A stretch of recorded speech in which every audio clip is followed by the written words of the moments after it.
우리 옆에 있는 분들과 이렇게 인사 나누겠습니다. 예수님이 진짜로 살아나셨습니다. 그런데 이 소리를 들어보면 진짜가 아닌 것 같아요. 다시 한번 예수님이 진짜로 살아나셨습니다. 이번에 이렇게 해요. 예수님의 부활은 나의 부활입니다. 예, 그래. 예수님의 부활은 나의 부활입니다. 예수님의 부활이 2000년 전 유대 땅에서 일어났던 하나의 사건으로 끝나는 것이 아닙니다. 그 예수님의 부활이 나의 부활이 되어서 부활의 능력, 부활의 생명력이 내 삶에 임하는 것이 부활의 의미입니다. 이것이 부활신앙이에요. 터키에 여행 가보신 분들이 있겠지만은 터키 이스탄불에 가면은 모든 사람들이 누구나 한번 꼭 들리는 곳이 있습니다. 옛날에는 성 소피아 성당이라고 불렸던 곳이고요. 지금은 아야 소피아라 이렇게 불리는 그런 곳이에요. 지금 모스크가 되었습니다. 근데 원래는 동로마 제국의 유스티아누스 1세 이 황제가 532년부터 5년에 걸쳐 가지고 지었던 엄청나게 큰, 그 당시 세계에서 가장 큰 건물이었어요.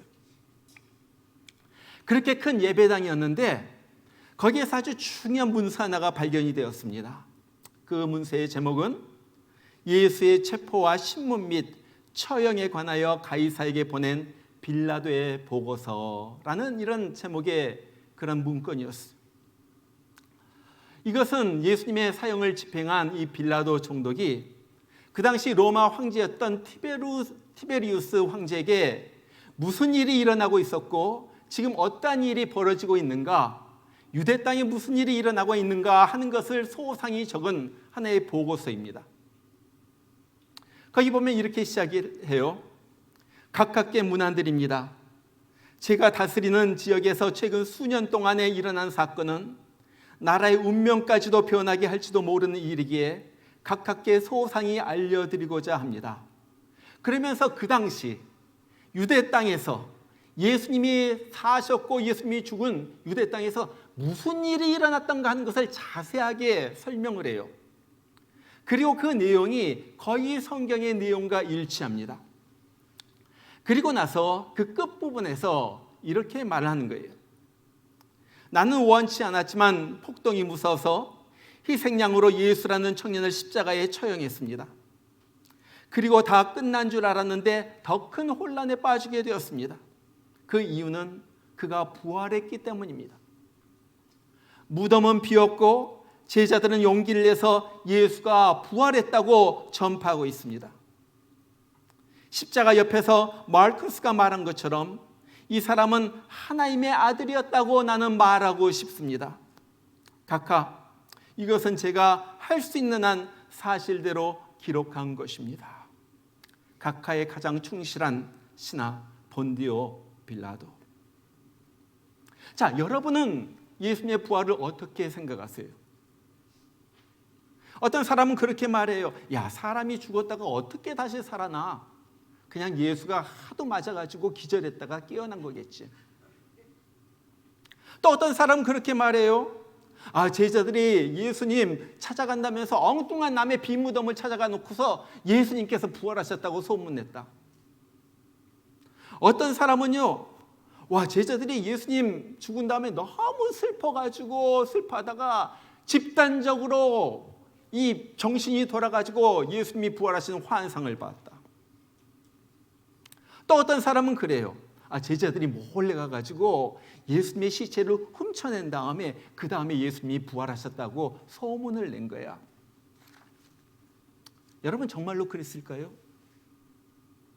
오늘 마가복음 16장의 말씀은 예수님의 부활을 믿지 않던 제자들이 어떻게 예수님이 살아나셨는가 한 것을 직접 눈으로 보고 그 다음에 그들의 삶이 어떻게 변화되었는가 하는 것을 적어놓은 것이 마가복음 16장이에요. 예수님께서 죽은 지 사흘째 되던 날에 여자 몇몇이 향유를 가지고 예수님의 무덤을 찾아갑니다. 그런데 찾아갔더니 거기에 예수님은 안 계시고 거기에 한 청년, 이 천사가 나타나가지고 예수님이 살아나셨다고 말하는 거예요. 그럴 때 여자들이 어떻게 합니까? 여기 성경에 보면 그렇게 써 있어요. 여자들이 심히 놀라 떨며 나와 무덤에서 도망하고 무서워하여 아무에게도 아무 말도 하지 못하더라.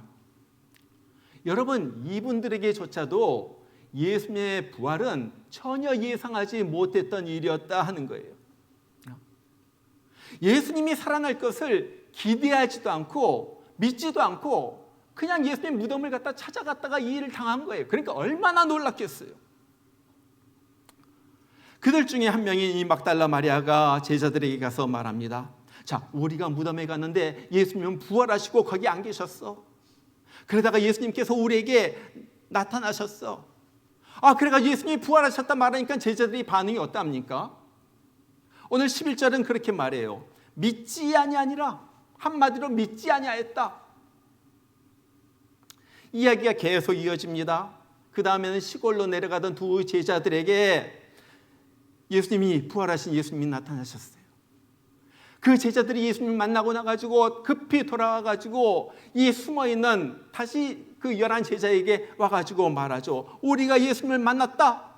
예수님이 살아나셨다. 자, 그럴 때 제자들의 또 반응이 어때요? 오늘 13절이에요. 거기 보니까 역시 믿지 아니하니라. 역시 믿지 아니하니라. 계속해서 아무리 부활했다고 말해줘도 믿지 아니하는 거예요.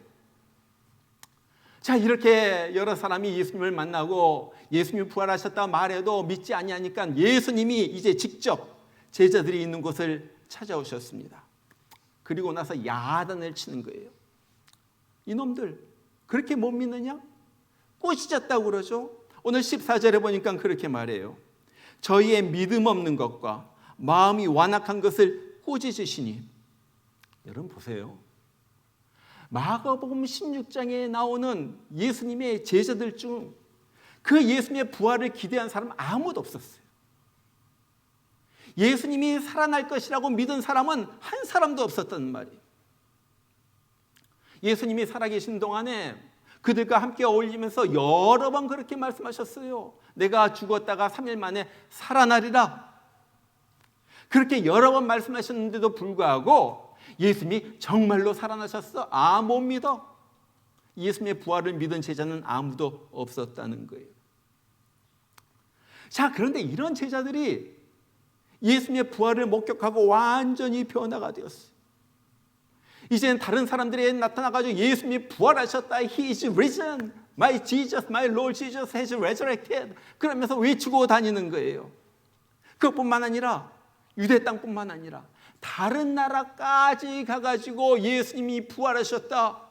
예수님은 하나님의 아들이시다. 예수님을 믿어야만 구원을 얻는다. 예수님을 믿어야만 천국에 간다. 그렇게 외치다가 저들 다 순교를 했어요. 요한 한 사람만 빼놓고. 여러분, 이것이 무슨 말입니까? 지금 이 얘기를 쭉 하고 있는 것이 뭐예요? 예수님이 진짜로 부활하셨다는 거예요. 오늘 마가는요, 제자들이 예수님을 안 믿었다고 계속해서 말하고 있어요. 너무너무 창피한 거 아니에요? 야, 제자들 예수님을 3년 동안이나 따라다녔는데도 그래도 예수를 안 믿어? 그런데 왜 마가가 예수님이 안 믿었다는 사실, 이 창피한 사실을 이렇게 자세하게 적어요? 이유가 있어요. 그것은 자기들도 원래 안 믿었는데 예수님이 분명히 살아나셨기 때문에, 부활이 분명하기 때문에 도무지 안 믿을 수가 없다는 거예요. 그렇게 안 믿던 제자들이 이렇게 변화된 것을 보면 안 믿을 수가 없다는 거예요. 부활은요, 부정할래야 부정할 수가 없는 사실이라는 거예요. 그래서 이제 이들이 어디 가나 부활을 전합니다. 목숨을 걸고 외치는 부활의 소식을 듣고 이제 많은 사람들이 예수를 믿기 시작해요. 그때 무슨 일이 일어나요? 대제사장들과 종교 지도자들이 너희들 예수를 믿어? 예수 믿는 사람들 다 잡아 죽인다. 불러다가 때리고 신문하고 고문하고 죽여도 그들은 예수를 믿습니다. 막을 수가 없는 거예요. 이 사람들이 주일에 모여가지고 예수님, 부활하신 예수님을 예배합니다. 그러면서 교회가 시작이 돼요. 여러분 보세요. 예수님의 부활이 거짓말이라면은 겁쟁이 제자들이 이렇게 목숨까지 내어놓고 부활을 전할까요? 예수님의 부활이 거짓말이라면은 그 거짓말을 믿고 날마다 수천 명의 사람들이 내가 예수 믿겠습니다 그러면서 예수 믿고 거듭나고 변화되는 일이 일어날까요? 예수님의 부활이 거짓말이라면은 어떻게 그 거대했던 교만한 로마 제국이 기독교 앞에 무릎을 꿇을 수가 있었겠어요?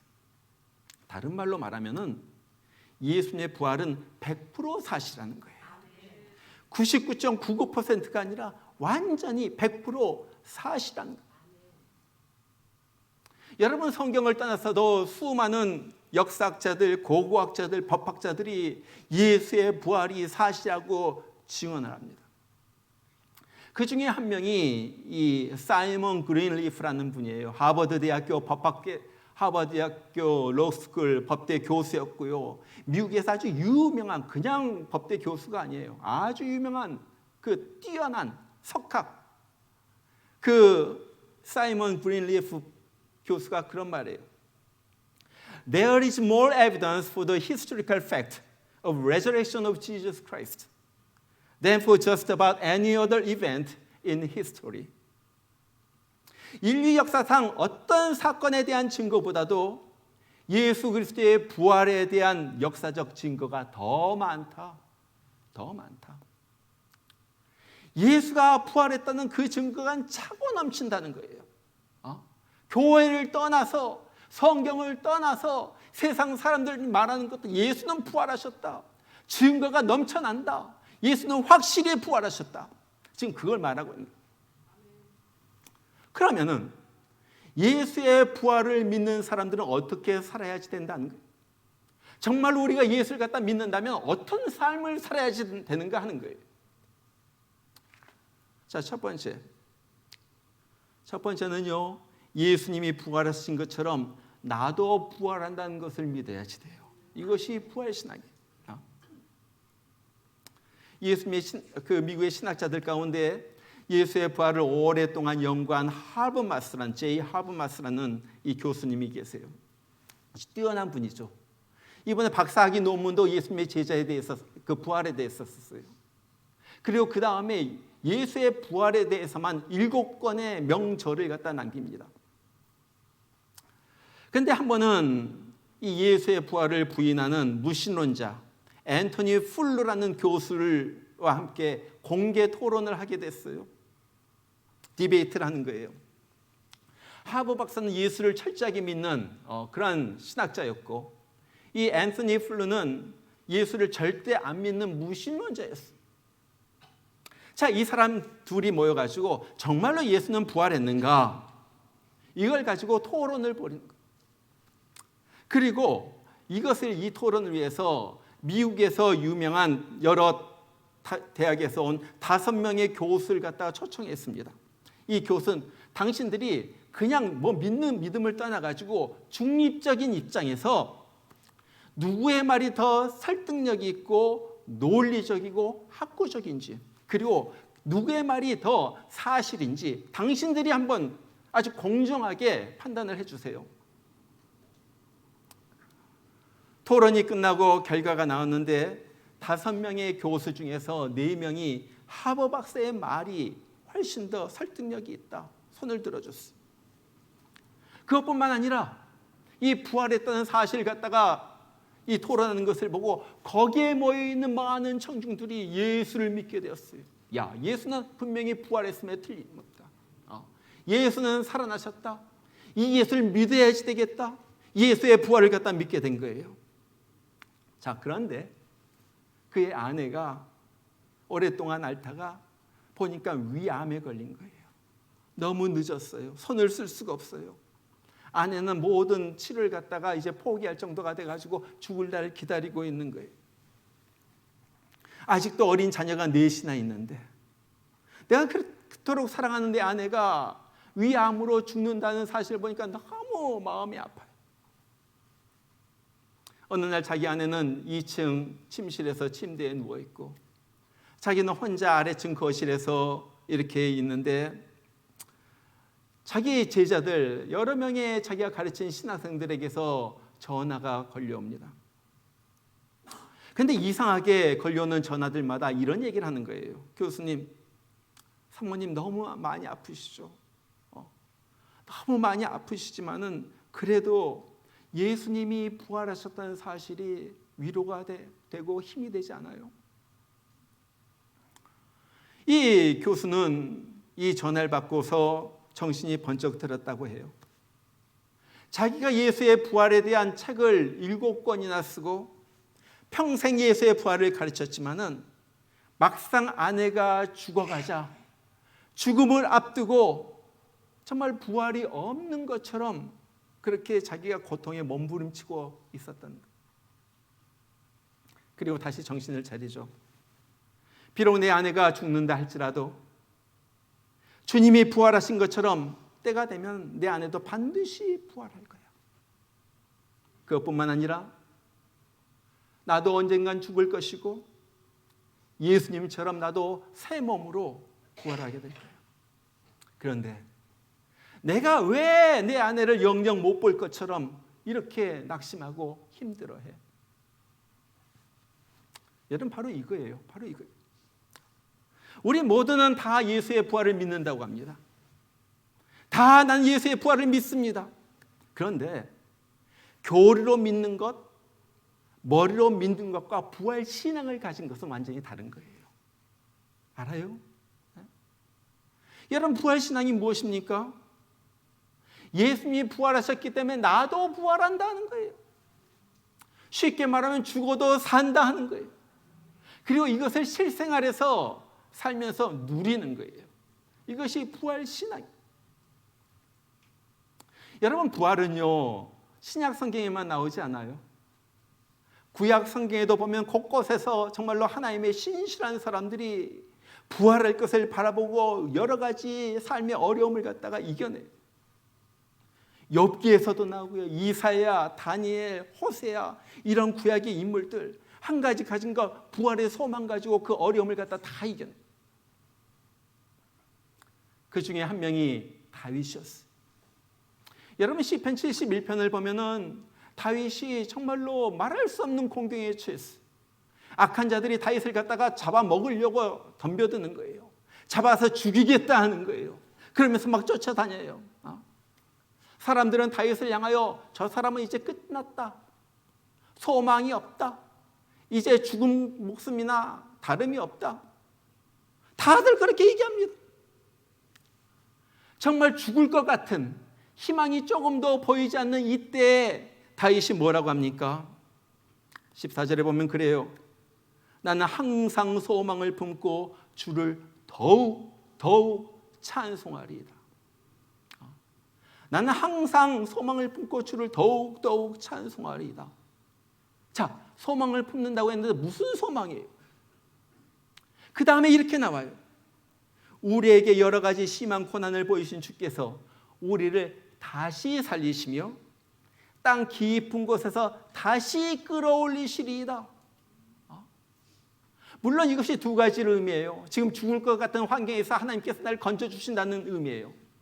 그러나 또 하나 분명한 사실은요, 내가 누구에게 쫓기다가 원수에게 죽는다 할지라도, 내 몸이 땅속에 묻힌다 할지라도 주님께서 내 몸을 땅속에서 건지실 것이다, 끌어올리실 것이다. 부활의 소망. 여러분, 다윗은요, 부활의 소망이 있는 것이 여러 군데 나와요. 시편 16편에도 나오고요. 그걸 가지고 이기는 거예요. 내가 사울에게 쫓기다 혹시 죽는다 할지라도 나는 살아날 것이다. 나는 주 앞에서 생명의 주님을 볼 것이다. 여러분, 부활은요, 교리로만 있으면 안 돼요. 머리로 부활을 인정하는 것은 그건 아무것도 아니에요. 머리로 인정하는 것은 이 예수님의 부활이 나의 부활로 이어져야 된다는 거예요. 나의 부활. 그래서 예수 부활은 나의 부활이에요. 그리고 이 부활의 생명력을 가지고 주님을 바라보면서 날마다 어떤 환경에서도 소망을 품고 사는 거예요. 소망을 품고 사는 거예요. 죽음도 이기신 우리 예수님께서 나를 어떤 상황 가운데서 건져주실 수가 있다. 내가 죽는다 할지라도 그 죽음의 환경 속에서는 나를 건져주실 수가 있다. 그렇기 때문에 부활의 신앙을 가진 사람은요, 그렇게 두려워하지 않아요. 막 그렇게 걱정 근심하지 않아요. 이 사람은요, 아픔까지도 죽음까지도 이기는 거예요. 이것이 부활 신앙이에요. 난 이번 부활주의를 당하여서 우리 모두가 부활을 머리로만 믿는 것이 아니라 정말로 부활이 몸속으로 체험되어서 나오는 부활 신앙 가지시길 주의 이름으로 축원합니다. 자, 두 번째, 부활 신앙은요, 살아계신 예수님이 지금 우리와 함께 있다고 믿는 거예요. 살아계신 예수님. 살아계신 예수님. 예수님이 죽었다가 살아나신 다음에 뭐 나사로처럼 다시 죽은 것이 아니에요. 예수님이 죽었다가 살아나신 다음에 계속 사시는 거예요. 그것이 예수님의 부활의 특징이죠. 자, 예수님이 죽었다가 다시 살아나셨어요. 예수님이 부활하신 다음에 제일 먼저 찾아가는 사람들이 어떤 사람이었어요? 누구였어요? 내가 예수님이라면 꼭 찾아가고 싶은 사람들이 몇몇이 있어요. 꼭 찾아가고 싶다. 부활하자마자. 내가 죄가 없음을 분명히 알고도 사람들이 두려워서 십자가에 처형하라고 내뒀던 빌라도, 본디오 빌라도, 이 총독, 내가 한번 가가지고 보여주고 싶어. 나 살아나갔다고.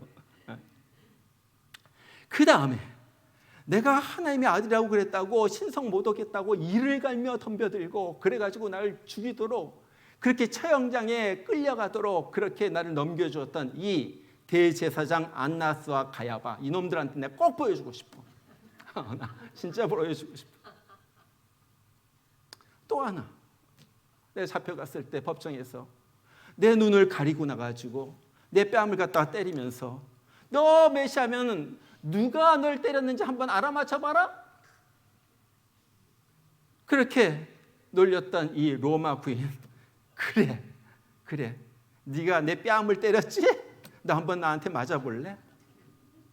나라면. 이 사람들 앞에 나타나가지고 한마디 할 거예요. 네 죄 네가 알렸다? 다 나타나가지고 한마디씩 한 다음에 그 다음에 난 예루살렘 성전으로 올라갈 거예요. 사람들이, 수없이 많은 사람들이 예루살렘 성전으로 밑에서 왔다 갔다 하고 예배 드린다고 정신없을 때, 자 봐라, 너희들 안 믿었지? 내가 살아났다. 봐라, 내가 말한 대로 그대로 3일 만에 살아나지 않았느냐? 한번 큰 소리 쳐보고 싶어요. 내가 예수님이라면. 여러분 안 그럴 것 같아요? 난 그럴 것 같아. 그런데 예수님이 그들에게 나타나시지 않았어요. 예수님이 부활하시자마자 누굴 먼저 찾아가십니까? 제일 먼저 만난 사람이 막달라 마리아예요. 평생 슬픈 인생을 산 사람. 예수님만 바라보고 살았는데 이제 예수님이 죽자 소망을 잃어버리고 울면서 슬퍼하고 있었던 그 초라한 여인, 예수님이 찾아가시죠. 그 다음에 예수님은요, 실망한 채 고향으로 돌아가고 있던 다른 두 제자들에게 나타나십니다. 거기 보면 그러죠. 우리는 이 사람이 우리의 죄를 속량할 사람인 줄 알았는데 죽어버렸다. 정말 예수님, 진짜 메시아, 내 죄를 갖다가 씻어줄 줄 알았는데 그 사람이 죽어버렸다. 푹 축 처져가지고 그렇게 터벅터벅 걸어가고 있는 그 제자들에게 예수님께서 나타나셔가지고 메시아가 왜 죽었어야 하는지 그것을 하나하나 설명해 주시는 거예요. 함께 가가지고 함께 식사하고 함께 떡을 하나하나 나눠준 다음에 갑자기 예수님이 없어져 버려요. 갑자기 눈에서 사라져 버린 거예요. 그때 그들이, 우리 함께 했던 분이 정말로 부활하신 예수님이었구나. 그들이 그 당시 깨닫기 시작한 거예요. 느낀 거예요. 이 사람들 나가가지고 예수의 부활 내가 봤다 말하잖아요. 예수의 부활 증명이죠. 그 다음에 또 나타나신 때가 있었죠. 예수님이 죽으신 것만 보고서 두려워가지고 숨어 지내던 11제자들, 그 제자들에게 나타나셨어요. 그래가지고 믿음이 없다. 왜 이렇게 믿음이 없느냐? 한참은 아닌 것 같아.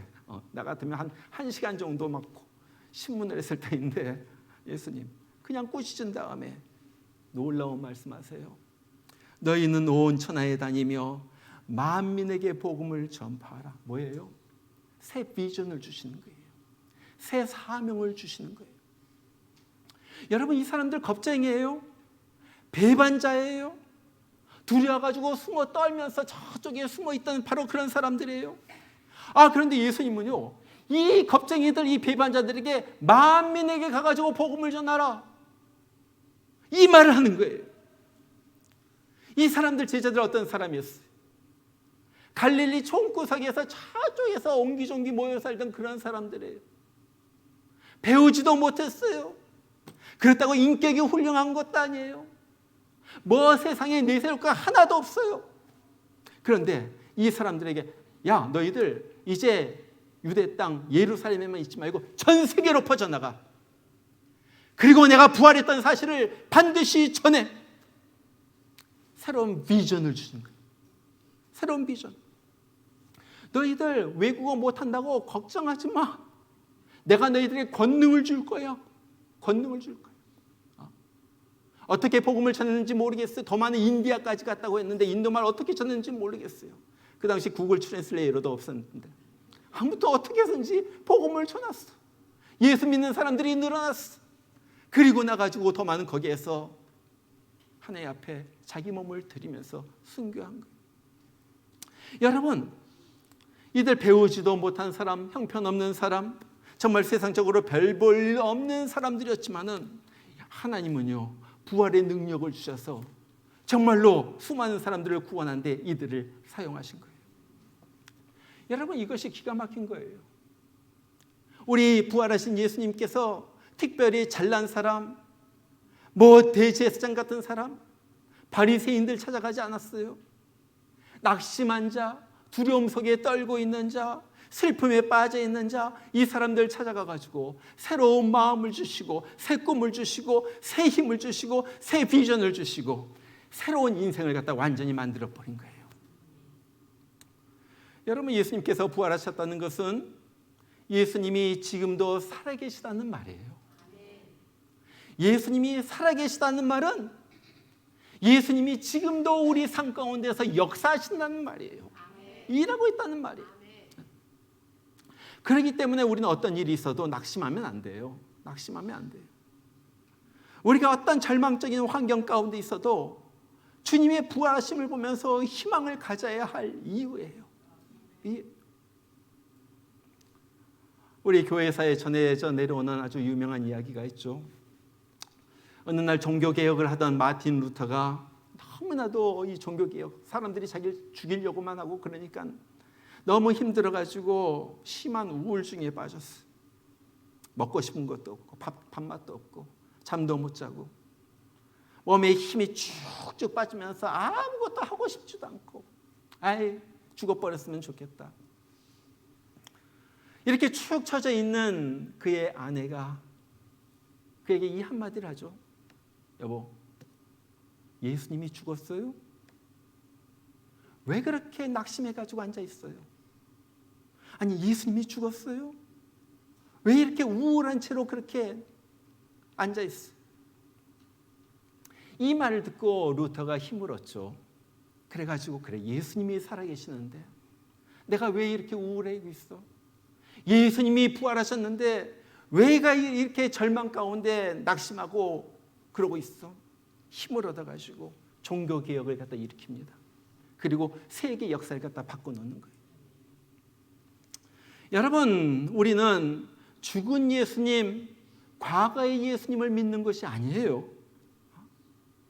죽은 예수님, 과거의 예수님을 믿는 것이 아니에요. 어떤 예수님을 믿습니까? 지금 현재 살아계셔서 내 현장에서 역사하고 계시는, 내 삶에 관여하고 계시는 그 예수님을 우리가 믿는 거예요. 이것이 믿음 아니에요? 지금도 자기를 찾는 자를 만나주시고 지금도 자기를 바라는 자를 붙들어 주시는 그 예수님, 지금도 잿더미 위에서 일으키시고 지금도 신음소리를 찬송소리로 바꿔주시는 그 부활하신 예수님, 지금도 병마를 쫓아주시고 눈물 닦아주시며 지금도 내 삶에 기적을 행하시는 그 예수님, 저도 한 번 죽었어요. 저도 완전히 죽었어. 언제 죽었는지 여러분들 아시죠? 건축하다가 길이 꽉꽉 막혔을 때 여러 번 여러분들에게 말씀드렸어요. 나는 죽었습니다. 나는 목사님들이 어떻게 해가지고 우리 교회에 이렇게 건축했는, 그러니까 내가 내 삶을 갖다가 물어보면 한마디로 난 죽었다가 살아났어요. 나 그렇게 말해요. 진짜 죽었어. 모든 것이 막히고, 이 교회는 뺏기고, 우리 집도 차압당해가지고 뺏길 그 마지막 단계. 바로 이 자리에 앉아가지고 내가 기도했어요. 하나님, 난 죽었습니다. 그 기도를 들으시고 주님께서 살리신 거예요. 기적적으로 살리신 거예요. 여러분이 앉아있는 이 예배당이 그냥 된 것이 아니에요. 말할 수 없는 하나님의 부활의 능력이 나타났기 때문에 이곳에서 우리가 예배드리고 있는 거예요. 지금도 살아계셔서 역사하시는 그 주님. 그래서 우리는 힘차게 찬송합니다. 예수 예수 늘 살아계셔서 주 동행하여 주시며 늘 말씀하시네. 예수 예수 내 구세주 예수 내 마음에 살아계시네. 늘 살아계시네. 지금 살아계셔서 내 인생에 관여하시고 돌보주시고 기적을 일으키시는 부활하신 예수님. 여러분, 정말 요즘 세계가 뒤죽박죽에 어떻게 되고 있는지를 모르겠어요. 날마다 변해요. 날마다 변해요. 모든 것이 힘들어지고 미래가 정말로 암담합니다. 학부모님들 만나보면 그래요. 도대체 우리 애들 뭘 공부시켜야지 될지 모르겠다는 거예요. 뭘 공부해야지 지 입에 풀칠이나 하고 살까? 뭐 어떻게 하면 먹고 살까? 다들 그 고민이에요. 왜? 앞날이 보이지 않는 거예요. 금방 이거 하면 돈 벌 줄 알았는데 안 되잖아요. 너무너무나도 어두워요. 너무너무나도 뒤죽박죽이에요. 너무너무 어떻게 살지를 모르겠어요. 여러분, 이럴 때 여기에만 우리의 시선을 두면 안 돼요. 그러면 우리도 우울하게 돼요. 낙심하게 돼요. 어떻게 해야지 됩니까? 어떤 환경에 내가 처한다 할지라도, 내가 어떤 어려움을 겪는다 할지라도, 나에게 어떤 시꺼먼 먹구름이 나를 향하여 달려온다 할지라도 나에게 빛을 비춰주시는, 죽음도 물리치시고 환하게 살아나시는 주님을 바라보는 거예요. 그럴 때 희망이 생기고요. 그럴 때 용기가 생기고요. 그럴 때 내 인생이 얼마나 내가 값어치 있는 사람으로 변하는가. 형편없는 자를 들어서 쓰시는 주님, 나도 들어 사용하여 주시옵소서. 내 인생이 바뀐다는 것입니다. 정말 이 부활주일에 정말 부활신앙 가지고 낙심하지 말고 절망하지 말고, 예수님 부활하신 것 나도 부활한다. 예수님 살아계셨으니까 이제 내 삶에 역사하신다. 그 사실을 깨닫고 정말로 주님을 향하여 나아가고 부활하신 주님을 만나고 부활의 능력을 받아서 능력 있게 힘 있게 소망을 가지고 살아가는 우리 모두가 되기를 주의 이름으로 축원합니다. 우리 같이 한번 기도하겠습니다. 오늘 말씀을 들었는데 주님, 예수님이 부활하신 것처럼 나도 부활할 줄 믿습니다. 죽음도 두렵지 않습니다. 어떤 것도 두렵지 않습니다. 나는 죽어도 예수님 따라서 천국에 갈 것을 내가 확실히 믿습니다. 하나님 아버지, 이 부활신앙 가지고 세상을 이기면서 살아가는 내가 되게 하여 주시옵소서. 아버지 하나님, 살아계신 주님께서 어디 먼 곳에 계시는 것이 아니라 지금도 내 삶에 찾아오셔서 내가 주님을 찾을 때 만나주시고 내가 주님을 바라볼 때 위로해 주시는 주님, 그 주님을 내가 압니다. 이제 주님과 함께 살아계신 주님의 능력을 가지고 넉넉히 이기면서 살아가는 우리가 되게 하여 주시옵소서. 아버지 하나님, 정말로 부활이 머리에만 머문 부활이 아니라, 교리적으로만 하는 부활이 아니라, 성경에만 써있는 과거의 예수님에게만 있었던 그 부활이 아니라 실제로 내 삶의 현실에서 나타나는 부활이 되게 하여 주시고, 이 부활을 체험하면서 날마다 주님과 함께 살아가는 내가 되게 하여 주시옵소서. 내게 이런 어려움이 있습니다. 이런 절망 가운데 내가 있습니다. 앞이 탁탁 막힙니다. 난 꼭 무덤에 갇혀있는 사람 같습니다. 아버지 하면 죽은 것 같습니다. 그러나 주님 바라보면 주님께서 살려주실 줄 믿습니다. 나에게 부활의 역사가, 부활의 능력이, 부활의 권능이 나에게도 임하여 주시옵소서. 우리 이 시간 다 같이 기도하겠습니다. 다 같이 기도합니다. 우리 하나님 아버지 감사합니다. 아버지 하나님, 정말 예수님께서 부활하신 것, 예수님의 부활로 그치는 것이 아니라 이 부활이 나에게도 임할 줄 믿습니다. 내 현실에도 임하여 주시고, 내가 죽은 것 같고, 내가 낙심되고, 내가 모든 것이 막히고, 내가 무덤에 있는 것 같지만은 우리 하나님 아버지 부활의 능력 되시는 우리 예수님의 권능이 임하면 여기서도 정말로 다윗이 그랬던 것처럼 저 깊은 곳에서 이끌어 올리시는 그 주님이 나에게도 임할 줄 믿습니다. 아버지, 낙심하지 않도록 하여 주시고, 절망하지 않도록 하여 주시고, 희망을 가지고 주님을 향하여 일어서서 나가는 우리가 되게 하여 주시옵소서. 여러분, 하나님 아버지, 오늘 모인 이 사람들 가운데 예수님을 믿지 않는 사람들이 있습니다.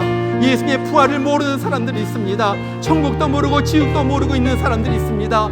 하나님 아버지, 오늘 정말로 주님 만나 주시고, 정말 거듭나게 하여 주시고, 정말 예수님 만나가지고 아버지 하나님 구원 얻는 저들 되게 하여 주시옵소서. 아버지 하나님, 부활절에 크리스마스 때만 교회에 나오는 아버지 하나님 그런 신앙이 아니라 날마다 주님 바라보면서 주님이 나의 구주이십니다, 주님이 나의 생명이십니다, 주님 없이는 내가 살 수가 없습니다 고백하면서 날마다 주님 앞에 나와서 예배드리는 그런 사람들 되게 하여 주시옵소서. 아버지 하나님, 부활의 능력이 정말 저들의 마음을 아버지 하나님 성령이 붙잡아 주시옵소서. 예수 믿게 하여 주옵소서. 아버지, 거듭나게 하여 주시옵소서. 인생이 변화되게 하여 주시옵소서.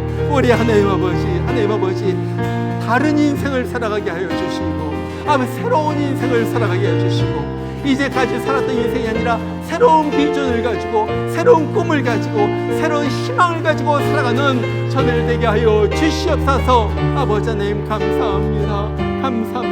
살아계심을 감사합니다. 아버지, 우리 자녀들에게도 이 꿈을 주시고, 정말로 어둡고 답답한 이 세대이지만 예수의 부활 믿고 다음 대에 나가는 우리 자녀들, 앞으로의 우리 자녀들을 주님께서 저들에게 부활의 소망, 정말로 주님께서 주신 꿈을 가지고 살아가는 저들 되게 하여 주시옵소서. 우리 가운데서 모든 두려움과 걱정과 염려와 불안은 주님께서 부활의 능력으로 다 떠나가게 하여 주시고, 하늘나라 생명의 빛이 비추는 그런 우리 삶 되게 하여 주시옵소서. 우리 삶 되게 하여 주시옵소서.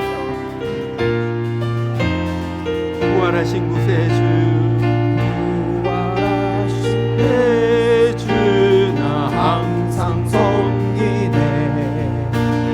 세상 조롱에도 주 정령 사셨네. 그대로운 성품, 부드러운 음성, 주 예수 나와 함께 늘 계시네. 예수 늘 살아계셔서 주 동행하여 주시며 늘 말씀하시네. 예수 내 구세주 예수, 내 마음에 살아계시네. 늘 살아계시네. 온 세상 살펴보니 주 사랑 알겠네. 내 마음이 아플 때도 주 사랑 알겠네. 이 세상 풍파이길 힘주시는 주님, 주 다시 영광 중에 또 오시리. 예수 늘 살아계셔서 주 동행하여 주시며 늘 말씀하시네. 예수 내 구세주 예수, 내 마음에 살아계시네. 늘 살아계시네. 우리 함께 일어나서 부를까요? 주 믿는 성도들아 다 기쁜 노래로 주 예수 우리와 함께 다 찬양 드리세.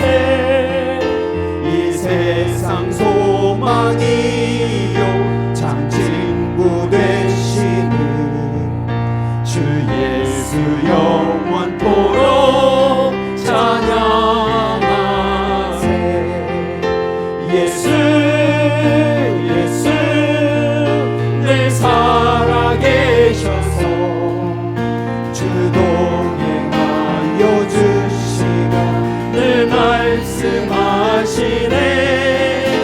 예수 예수 내 구세주 예수 내 마음에 살아계시네. 늘 살아계시네.